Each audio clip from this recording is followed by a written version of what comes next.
La dette des entreprises a atteint l'équivalent de 2224 et quelque chose de milliards de francs CFA à la fin de l'année 2017.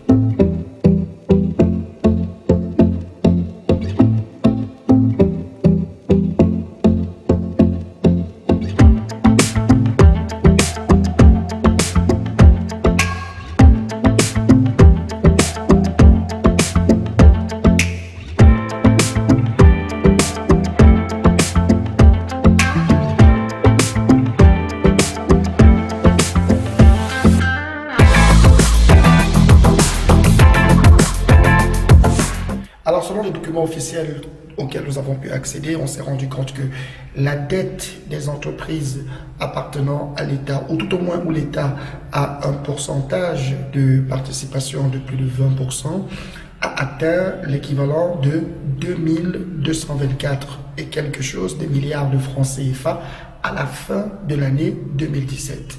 Cette situation a naturellement de quoi alarmer. Alors, écoutez, un État fonctionne exactement comme un individu, c'est-à-dire comme vous et moi. Vous avez un ensemble de revenus, mettons votre salaire 100 000, et vous avez un ensemble de dépenses, mettons 80 000. Tant que vous encaissez 100 000 et que vous dépensez 80 000, vous êtes dans une espèce d'excédent dans votre budget.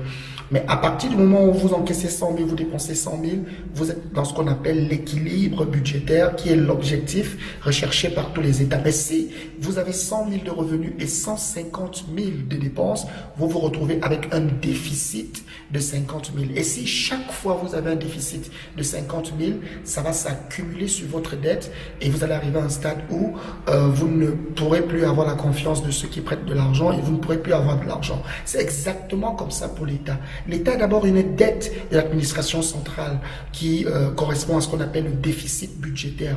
Mais dans le même temps, il y a ces entreprises qui sont sous la responsabilité de l'État. Cette fois, ce n'est plus vous qui avez la dette de 50 000, mais votre enfant qui est allé emprunter de l'argent dehors et le remboursement vous incombe à vous. C'est exactement cela avec les sociétés étatiques.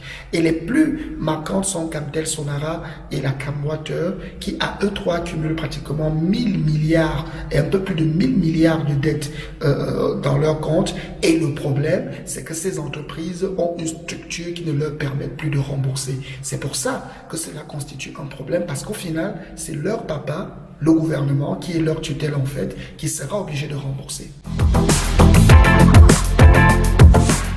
Alors, c'est une question extrêmement importante qui demande de réfléchir complètement sur la structure des administrations publiques. Il y a un début qui a été commencé avec la réforme législative réglementaire en 2018 sur un ensemble de mécanismes qui régissent les administrations d'État. Mais aujourd'hui, on se rend compte que ça ne suffira pas. Il faut que ces entreprises deviennent rentables.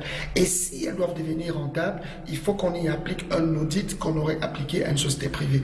Par exemple, vous pouvez pas avoir une entreprise comme Camtel qui a 3 fois ou 4 fois plus d'employés qu'un opérateur concurrent à capitaux étrangers, mais qui réalise 10 fois moins de chiffre d'affaires ou 10 fois moins de bénéfices, juste parce que la gestion est un tout petit peu critiquable. Donc, on doit revoir la performance de ces entreprises, se demander ce qu'on veut véritablement en faire. Je crois que la réflexion a commencé. Il faut avoir le courage d'aller jusqu'au bout.